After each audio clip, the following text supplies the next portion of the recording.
യുക്തിവാദികളായിട്ടുള്ള സുഹൃത്തുക്കളുമായിട്ട് സംവദിക്കുന്ന സമയത്ത് അവർ ചോദിക്കാറുള്ള ഒരു ചോദ്യമാണ്, നിങ്ങൾ എന്തിനാണ് ഇസ്ലാം മാത്രമാണ് ശരി എന്ന് പറയുന്നത്? അതൊരു തരം ഒരു ശരിയല്ലാത്തൊരു നിലപാടല്ലേ? പ്രത്യേകിച്ച് ഒരു ബഹുമത സമൂഹത്തിൽ ഇസ്ലാം മാത്രമാണ് ശരിയെന്ന് പറയുന്നത് ഒരു ശരിയല്ലാത്ത നിലപാടല്ലേ എന്നുള്ളതാണ് ഒരു ചോദ്യം. രണ്ടാമത്തെ ഒരു ചോദ്യം, ഇവരോട് തന്നെ ദൈവം പറയുന്നത് ഈ നന്മയും സ്വാർത്ഥതയും തമ്മിൽ അവർ കൂട്ടിയിണക്കാറുണ്ട്. അതായത് സ്വർഗം കിട്ടാൻ വേണ്ടി നന്മ ചെയ്യുക എന്നുള്ളത് ഒരു മതം അനുഷ്ഠിച്ച് ജീവിക്കുന്ന ഒരാൾ സ്വാഭാവികമായിട്ട് നന്മ ചെയ്യുന്നത് നാളെ പടച്ചവൻ്റെ പ്രതിഫലം ലഭിക്കണം, അതുവഴി സ്വർഗത്തിൽ എത്തണം എന്നുള്ളത് പ്രതീക്ഷിച്ചിട്ടാണല്ലോ. എന്നാൽ ഒരു യുക്തിവാദിയെ സംബന്ധിച്ചിടത്തോളം അവന് വേറെ പ്രത്യേകിച്ച് മോട്ടീവൊന്നുമില്ല. അവനെ സംബന്ധിച്ചിടത്തോളം ആ നന്മ ചെയ്യുക വഴി ആ നന്മ നടക്കണം എന്നുള്ള മോട്ടീവ് മാത്രമേ ഉള്ളൂ. അപ്പോൾ സത്യത്തിൽ മതം സെൽഫിഷ്നെസ്സിനെ അല്ലെങ്കിൽ സ്വാർത്ഥതയെ പ്രൊമോട്ട് ചെയ്യുന്ന ഒരു സംവിധാനമല്ലേ എന്നുള്ളതാണ് രണ്ട് ചോദ്യങ്ങൾ. സാധാരണ ഉന്നയിക്കപ്പെടുന്ന ഒന്നാണ് ഇസ്ലാം മാത്രമാണ് ശരി എന്ന വാദവും വർത്തമാനവും തെറ്റല്ലേ എന്ന്. നമ്മൾ മനസ്സിലാക്കേണ്ട ഒരു കാര്യം, കണക്കറിയാവുന്ന ഒരാളുടെ മുന്നിൽ ഒരു ചോദ്യം വന്നു. ഈ ചോദ്യം കേൾക്കുന്ന തൊട്ടപ്പുറത്തും 2-3 ആളുകളുണ്ട്. ചോദ്യം ഇതാണ്, രണ്ടും എത്രയാണ്? രണ്ടും കൂട്ടിയാൽ എത്ര കിട്ടും?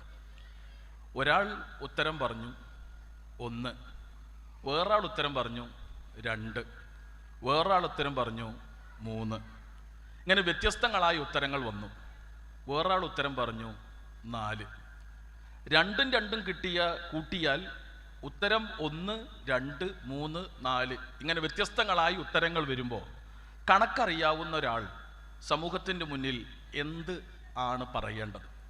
എല്ലാം ശരിയാണ് എന്ന് പറയുന്നത് എങ്ങനെയാണ് നീതിയാവുക? എങ്ങനെയാണത് ശരിയാവുക? ശരിയായി തന്നെ നമ്മൾ ലോകത്തിൻ്റെ മുന്നിൽ പരിചയപ്പെടുത്തേണ്ടതുണ്ട്. ലോകത്ത് ഒരുപാട് മതങ്ങളും ഇസങ്ങളും ദർശനങ്ങളും ഭൗതിക തത്വചിന്താ പ്രസ്ഥാനങ്ങളും ഒക്കെയുണ്ട്. ആ മതങ്ങളാകട്ടെ ദർശനങ്ങളാകട്ടെ അവരുടേതായ വീക്ഷണങ്ങളും കാഴ്ചപ്പാടുകളും ആശയങ്ങളും ഒക്കെ അവയ്ക്കുണ്ട്.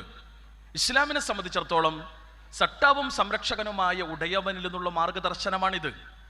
ഈ മാർഗദർശനം കേവലം ഒരു അവകാശവാദമല്ല, മറിച്ച് ലോകത്തിൻ്റെ മുന്നിൽ നിങ്ങൾക്ക് പരിശോധിക്കാമെന്ന് തുറന്ന പുസ്തകമായി ഖുർആനും സുന്നത്തും ലോകത്തിൻ്റെ മുന്നിൽ ജനകോടികൾക്ക് മുന്നിൽ തുറന്നിങ്ങനെ നിൽക്കുകയാണ്. നിങ്ങളുടെ പഠനങ്ങൾക്ക്, നിങ്ങളുടെ വിമർശനങ്ങൾക്ക്, നിങ്ങളുടെ ചോദ്യശരങ്ങൾക്ക് മുന്നിലെല്ലാം, നിങ്ങളുടെ ആഴത്തിലുള്ള ഗവേഷണങ്ങൾക്കെല്ലാം നിങ്ങൾക്ക് ഖുർആനിനെയും സുന്നത്തിനെയും വിധേയമാക്കാം, ഇസ്ലാമിനെ വിധേയമാക്കാം. നിങ്ങൾ ഏതെല്ലാം തലങ്ങളിൽ അതിനെ പഠന വിധേയമാക്കിക്കൊള്ളൂ. ശക്തമായി വിമർശന പഠനങ്ങളിലൂടെ ശാസ്ത്രത്തിൻ്റെ, ധർമ്മശാസ്ത്രത്തിൻ്റെ, അതല്ല സയൻറ്റിഫിക് നിങ്ങളുടെ കയ്യിലുള്ള തെളിവുകളുടെ വെളിച്ചത്തിലെല്ലാം നിങ്ങൾ പഠന വിധേയമാക്കും.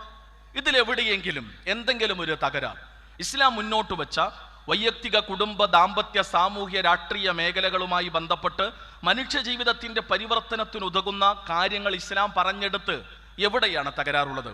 ഖുർആൻ പറഞ്ഞ ഏതെങ്കിലും ചരിത്ര വസ്തുതകളിൽ, ഖുർആൻ പറഞ്ഞ ഏതെങ്കിലും ശാസ്ത്രീയ വിഷയങ്ങളിൽ, ഈ പ്രപഞ്ചത്തെക്കുറിച്ച് സംസാരിച്ച ഇടക്ക്, അല്ലെങ്കിൽ വൈവാഹിക ജീവിതത്തെക്കുറിച്ച് സംസാരിച്ചതിനിടക്ക്, കുടുംബ ബന്ധങ്ങളെക്കുറിച്ച് സംസാരിച്ചതിനിടക്ക്, ധാർമ്മിക മൂല്യങ്ങളെക്കുറിച്ച് വർത്തമാനം പറഞ്ഞതിനിടത്ത് എവിടെയാണ് നിങ്ങൾക്ക് തകരാറുകൾ ചൂണ്ടിക്കാണിക്കാൻ കഴിയുന്നത്?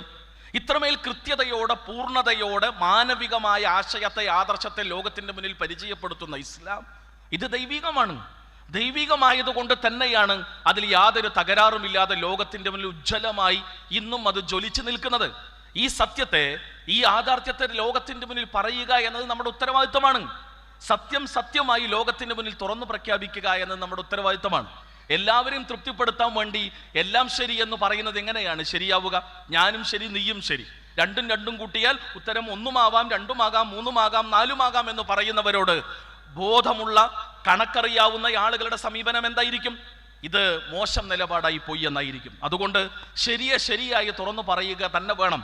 ഇസ്ലാമിനെ സംബന്ധിച്ചിടത്തോളം വഖുലിൽ ഹഖ്ഖു മിർ റബ്ബിക്കും, ഇത് സട്ടാവിൽ നിന്നുള്ള സത്യമാണ്, ഇത് മാത്രമാണ് സത്യം. ഫമൻ ശാ ഫൽയുമിൻ വമൻ ശാ ഫൽയക്ഫുർ, ഇഷ്ടമുണ്ടെങ്കിൽ നിങ്ങൾക്ക് ഇത് സ്വീകരിക്കാം, അതല്ലെങ്കിൽ നിങ്ങൾക്ക് ഒഴിവാക്കാം. അപ്പൊ തുറന്ന സ്വാതന്ത്ര്യം ഇസ്ലാം നൽകുന്നുണ്ട്. പക്ഷെ സത്യം തന്നെയാണ്. തെരഞ്ഞെടുക്കുവാനുള്ള സ്വാതന്ത്ര്യം മനുഷ്യനെ നൽകിയിട്ടുണ്ട്. പക്ഷേ സത്യത്തെ അവഗണിച്ചാൽ ജ്വലിക്കുന്ന നരകശിക്ഷ അവർക്ക് ലഭിക്കുമെന്നുള്ള താക്കീത് കൂടി ഇസ്ലാം നൽകുന്നുണ്ട്. അതുകൊണ്ട് സട്ടാവിൽ നിന്നുള്ള മതത്തെ, ഈ സത്യത്തെ ജനങ്ങൾക്ക് മുന്നിൽ സത്യസന്ധമായി പറയുക എന്നതാണ് അതിൻ്റെ നീതിബോധം. അതാണ് ഇസ്ലാമും ഇസ്ലാമിക പ്രബോധകരും നിർവഹിച്ചു കൊണ്ടിരിക്കുന്നത് എന്നതാണ് വസ്തുത എന്ന് നമ്മൾ അറിയുക. മറ്റൊരു കാര്യം ഇവിടെ സൂചിപ്പിച്ചത് എന്തെന്ന് വെച്ചാൽ, നന്മ ചെയ്യുമ്പോൾ അതിനെല്ലാം ഒരു സ്വാർത്ഥതയില്ല എന്നാണ്. നിങ്ങൾ ആലോചിച്ച് നോക്കി, ഒരു ഓട്ട മത്സരം നമ്മൾ നടത്തുന്ന സമയത്ത് ഒരു ഓട്ട മത്സരത്തിന് വേണ്ടി തയ്യാറായി നിൽക്കുന്ന ആളുകൾ കഠിന പരിശ്രമത്തിലൂടെ അതിനു വേണ്ടി തയ്യാറാവുകയാണവർ. പരമാവധി നന്നായി ഓടി തൻ്റെ കൂടെ ഓടുന്നവനേക്കാൾ കൂടുതൽ വേഗത്തിലോടി ഒന്നാം സമ്മാനം കിട്ടണമെന്നതാണ് മനുഷ്യൻ്റെ സ്വാഭാവികമായ തേട്ടം. അത് ഓട്ടക്കാരനാണെങ്കിലും, ഇനി അതല്ല 10ാം ക്ലാസ്സിൽ പരീക്ഷ എഴുതുന്നവനാണെങ്കിലും, ഇനി അതല്ല വേറെന്തെങ്കിലും എഞ്ചിനീയറിങ്ങിനോ അല്ലെങ്കിൽ മറ്റേത് വിഷയങ്ങൾ പഠിക്കുന്നവനാണെങ്കിലും, ഏത് മേഖലകളിലാണെങ്കിലും മനുഷ്യനെ സംബന്ധിച്ചിടത്തോളം തൻ്റെ കഴിവും പ്രാപ്തിയും പരമാവധി ഉപയോഗിച്ച് എല്ലാ അർത്ഥത്തിലും അതിൽ വിജയം നേടുവാൻ വേണ്ടിയുള്ള ശ്രമങ്ങൾ സ്വാഭാവികമായ മനുഷ്യൻ്റെ സ്വഭാവസിദ്ധമാണ്, അവൻ്റെ നൈസർഗികമായ സവിശേഷതകളിൽപ്പെട്ടതാണ്. ഇസ്ലാം പറയുന്നത് ഇത്രയാണ്: നന്മകൾ ചെയ്യണം. ആ നന്മകൾ ചെയ്യുന്നതിൻ്റെ ഗുണവും മെച്ചവും നേട്ടവും നമുക്ക് മാത്രമല്ല, ഒരു സമൂഹത്തിനു കൂടി അതിൻ്റെ നന്മയുണ്ട്. ലഹരിക്കെതിരെയുള്ള ഇസ്ലാമിൻ്റെ ശക്തമായ ഓർമ്മപ്പെടുത്തലുണ്ട്, താക്കീതുണ്ട്, ആ രംഗത്തുള്ള ശ്രദ്ധേയമായ സാരോപദേശങ്ങളുണ്ട്. അതൊരു വ്യക്തിക്ക് മാത്രമല്ല ആ നന്മ പകർന്ന് ലഭിക്കുക വഴി കിട്ടുക, മറിച്ച് ഒരു സമൂഹത്തിന് ഒന്നടങ്കം അതിൻ്റെ നന്മയും മെച്ചവും നേട്ടവും കിട്ടും, ഏതേത് കാര്യങ്ങൾ എടുത്തു നോക്കിയാലും. അതുകൊണ്ട് ഇസ്ലാം പറയുന്ന നന്മ എല്ലാ അർത്ഥത്തിലും അവൻ്റെ പൂർണ്ണാർത്ഥത്തിലുള്ള വിജയത്തിനും, അത് വ്യക്തി കേന്ദ്രീകൃതം മാത്രമല്ല, ഒരു സമൂഹത്തിൻ്റെ തന്നെ സമൂലമായ പരിവർത്തനത്തിനും വിജയത്തിനും ഉതകുന്ന നന്മയാണ്. അതിൻ്റെ നേട്ടം ഈ ലോകത്ത് മാത്രം അവസാനിക്കുന്നതല്ല, മറിച്ച് നാളെയുടെ ലോകത്തു കൂടി അതിൻ്റെ മെച്ചവും മികവും ലഭിക്കുമെന്ന വലിയ സന്തോഷ വർത്തമാനമാണ് ഇസ്ലാം ചെയ്യുന്നത്. കാരണം മനുഷ്യന്റെ കർമ്മങ്ങൾക്ക് തത്തുല്യമായ രക്ഷയും ശിക്ഷയും ലഭിക്കുന്ന ഒരു സ്ഥിതിവിശേഷം ഈ ലോകത്ത് സാധ്യമല്ല. ഒരാളെ കൊന്ന മനുഷ്യനെ നമുക്ക് ഒരു തവണയെ തൂക്കിക്കൊല്ലാൻ പറ്റുള്ളൂ, 100 തവണ തൂക്കിക്കൊല്ലാൻ കഴിയില്ല. അതേപോലെ തന്നെ ലോകത്ത് ഒരുപാട് നന്മകൾ ചെയ്ത മനുഷ്യന്മാരുണ്ട്. അവർ ചെയ്ത നന്മകൾക്ക് പൂർണ്ണമായ പ്രതിഫലം ഈ ലോകത്ത് ലഭിക്കാതെയാണ് പലരും കടന്നുപോയത്. അപ്പൊ മനുഷ്യന്റെ സ്വാഭാവികമായ നീതിബോധത്തിന്റെ തേട്ടമാണ് മനുഷ്യ കർമ്മങ്ങൾക്ക് തത്തുല്യമായ രക്ഷയും ശിക്ഷയും ലഭിക്കുന്ന ഒരു ലോകം വേണം. ആ ലോകത്തെക്കുറിച്ചാണ് ഇസ്ലാം നാടകളുടെ ലോകമായി സ്വർഗ്ഗലോകത്തെക്കുറിച്ച്, നരകത്തെക്കുറിച്ച്, ആഖിറത്തിനെക്കുറിച്ച്, പരലോകത്തെക്കുറിച്ച് പരിചയപ്പെടുത്തുന്നത്. അത് മനുഷ്യന്റെ നീതിബോധത്തിന്റെ തേട്ടമായതുകൊണ്ടാണ് ഇസ്ലാം അങ്ങനെ തന്നെ ആ വിഷയത്തെ ലോകത്തിന്റെ മുന്നിൽ അവതരിപ്പിച്ചത് എന്നാണ് ഈ വിഷയവുമായി ബന്ധപ്പെട്ട് സൂചിപ്പിക്കാനുള്ളത്.